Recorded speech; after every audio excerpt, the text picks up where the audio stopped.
नमस्कार विद्यार्थी व पालक मित्रांनो, करिअर मेकिंग गार्डन्स यूट्यूब चॅनलमध्ये आपल्या सर्वांचं हार्दिक स्वागत करून आज आपल्याला MST CET 2026 साठी एक्झाम बसणाऱ्या विद्यार्थ्यांचा डाटा समोर आले आणि त्यानुसारचा महाराष्ट्र राज्यामध्ये एकूण फिजिक्स केमिस्ट्री बायोलॉजी म्हणजे PCB आणि फिजिक्स केमिस्ट्री मॅथमॅटिक्स याच्यासाठी MST CET साठी जवळपास 11,42,000 एवढ्या विद्यार्थ्यांनी 11,42,610 एवढ्या विद्यार्थ्यांनी फॉर्म भरलेला आहे आणि त्यासाठी सर्व विद्यार्थी आणि पालकांना या निमित्ताने मी सांगू इच्छित आहे की विक्रमी नोंदणी झालेली आहे यावर्षी. जवळपास यासाठी करेक्शन विंडो जे आहे ते 5 मार्च पासून म्हणजे आजपासून ते 7 मार्च पर्यंत आपल्याला करेक्शन विंडो ओपन आहे आणि या परीक्षेसाठीची जो एक्झाम आहे ती आपल्याला 11 एप्रिल पासून सुरू होणार आहे. महाराष्ट्र CET सेल तर्फे हे फिजिक्स केमिस्ट्री बायोलॉजी आणि फिजिक्स केमिस्ट्री मॅथमॅटिक्स याची ऑनलाईन पद्धतीनं ऑनलाईन परीक्षा रजिस्ट्रेशन आपल्याला करण्यात आलं होतं आणि त्याचं ऑनलाईन करेक्शन सुद्धा आपल्याला 7 तारखेच्या संध्याकाळपर्यंत करता येणार आहे. ज्या ज्या विद्यार्थ्यांना करेक्शन करायचे काय बदल करून घ्यायचे ते करता येऊ शकतात. एकूण 11,42,610 एवढ्या विद्यार्थ्यांनी PCB आणि PCM साठी एक्झाम दिलेली आहे. वास्तविक पाहता MST CET साठी यावर्षी पहिल्यांदाच 2 आपल्याला चान्स देण्यात आलेला आहे, म्हणजे 2 अटेम्प्ट करता येऊ शकणार आहेत. कमीत कमी दोन्हीपैकी एक परीक्षा देणं बंधनकारक आहे. दोन्हीपैकी पहिली दिली असेल तर दुसरी नाही दिली तरी चालते, पहिली नाही दिली तर दुसरी, दोन्हीपैकी एक द्यायला पाहिजे. ज्यांनी दोन्ही परीक्षा दिलेल्या आहेत याच्यामध्ये ज्याला जास्त स्कोर आहे ते आपल्याला या ठिकाणी स्कोर पकडला जाणार आहे. दुसरा महत्वाचा मुद्दा हे पर्सेंटाईल सिस्टम मध्ये असते. पहिली एक्झाम साठी जे नोंदणी आहे त्या नोंदणीसाठी 7,55,229 एवढ्या विद्यार्थ्यांनी आणि दुसऱ्यासाठी आपल्याला 3,78,581 एवढ्या विद्यार्थ्यांनी रजिस्ट्रेशन केलेलं आहे. दुसरा महत्वाचा मुद्दा 11,42,610 एवढं विक्रमी आजपर्यंत एवढ्या मोठ्या संख्येने कधीही रजिस्ट्रेशन झालेलं नव्हतं. एक्झामचं जर आपण शेड्यूल पाहायला गेलं तर फिजिक्स केमिस्ट्री बायोलॉजी साठी 21 एप्रिलला पहिला पेपर होणार आहे आणि दुसरा पेपर जो आहे तो 10 मे पासून ते 16 मे पर्यंत हा दुसरा अटेम्प्ट आपल्याला करता येणार आहे. PCM साठी 11 एप्रिल 2026 रोजी आपल्याला पहिला अटेम्प्ट आहे आणि दुसरा अटेम्प्ट मात्र 14 ते 17 मे पर्यंत आपल्याला एक्झाम देता येणार आहे.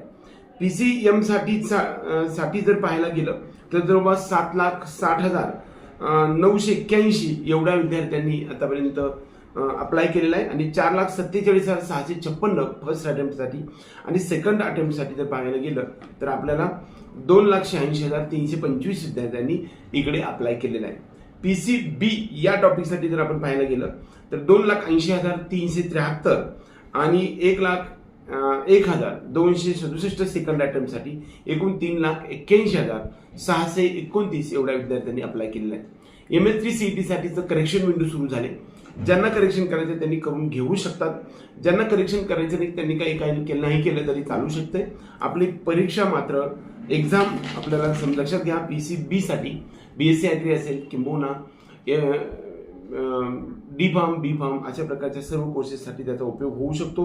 हॉर्टिकल्चर असेल या सर्व गोष्टी आणि त्यानंतर PCM साठी इंजिनिअरिंग असेल, आर्किटेक्चर या सगळ्या टॉपिकसाठी आपल्याला परीक्षा देता येऊ शकणार आहे.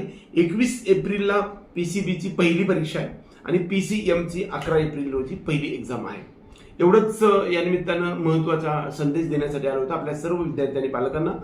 ज्या विद्यार्थ्यांना नीट परीक्षा द्यायची आहे अशा विद्यार्थ्यांनी हा फॉर्म भरला तरी चालू शकत होता. तुम्हाला ॲज अ टेस्ट म्हणून देता येऊ शकणार आहे, कारण बऱ्याच वेळा 3 मेच्या अगोदरपर्यंत या सर्व गोष्टी आपल्याला करता येऊ शकतील. दुसरा महत्वाचा मुद्दा असा की तुम्हाला ही एक टेस्ट पेपर म्हणून सुद्धा देता येऊ शकत नाही, कारण स्टेट लेवलची एक्झाम आपल्या सर्वांसाठी दिली तर आपल्याला किती स्कोअर पडू शकतो हा पण होऊ शकते. एक तर तुम्ही तिकडे अप्लाय करण्यासाठी मेडिकल सायन्सेससाठी उपयोग होत नाही, पण तरी सुद्धा आपण त्या ठिकाणी फॉर्म भरून अप्लाय करू शकता. आणि एवढंच नव्हे तर याही पलीकडे जाऊन आपल्याला सर्वात महत्त्वाचा टॉपिक सांगेल तो म्हणजे तुमच्या नीटच्या तयारीसाठी कशा प्रकारचे एक्झाम असतात त्यातला एक एक्झाम पेपर पण आपल्याला करता येऊ शकतो. नीट UG 2026च्या परीक्षा देऊ इच्छिणाऱ्या सर्व विद्यार्थी आणि पालकांना या निमित्ताने एक सूचित करत आहे की ज्या विद्यार्थ्यांना 2026चं काउन्सिलिंग जॉईन करायचे त्यांची आपलं काउन्सिलिंग प्रोसेस सुरू झाली. ज्या विद्यार्थ्यांना Rajarshi Shahu college, Allen Narayana institute, त्याचबरोबर RCC, IIB असेल, किंबहुना सर्व प्रकारच्या या टेस्ट पेपर आहेत, हे सगळे टेस्ट पेपर आपल्याला घ्यायचे असतील तर आपल्या डिस्क्रिप्शन बॉक्समध्ये दिलेल्या नंबरवरती संपर्क करू शकता. तुम्हाला 100% स्कोअर, कमीत कमी 100 ते 150 स्कोअर वाढलेले आपल्याला इतिहास आहे. जवळपास आतापर्यंत 500 पेक्षा जास्त विद्यार्थ्यांनी आतापर्यंत आपल्याकडून टेस्ट पेपर घेतलेले आहेत. रजिस्ट्रेशन ऑनलाईन पद्धतीनं, ऑफलाईन पद्धतीनं सर्व प्रकारच्या management quota, NRI quota, deemed quota, other स्टेटमधील MBBS पासून फिजिओथेरपीपर्यंत असणाऱ्या सर्व, अगदी नॉट इलिजिबल असणाऱ्या विद्यार्थ्यांपासून ते 705 पर्यंत असणाऱ्या सर्वांसाठी काउन्सिलिंगची आवश्यकता असते. ज्या ज्या विद्यार्थ्यांना नीटचं काउन्सिलिंग जॉईन करायचं आहे असे विद्यार्थी आपल्या दिलेल्या नंबरवरती संपर्क करू शकतात. आणि आपल्या हा जो चॅनल आहे तो सबस्क्राईब करा. त्याचबरोबर आपला चॅनल जो आहे, त्याचबरोबर आपला जो काही काउन्सिलिंग प्रोग्राम आहे त्याच्यामध्ये तुम्ही जॉईन होऊ शकता. एवढंच या निमित्ताने सांगून आजचा हा व्हिडिओ संपवतो. जय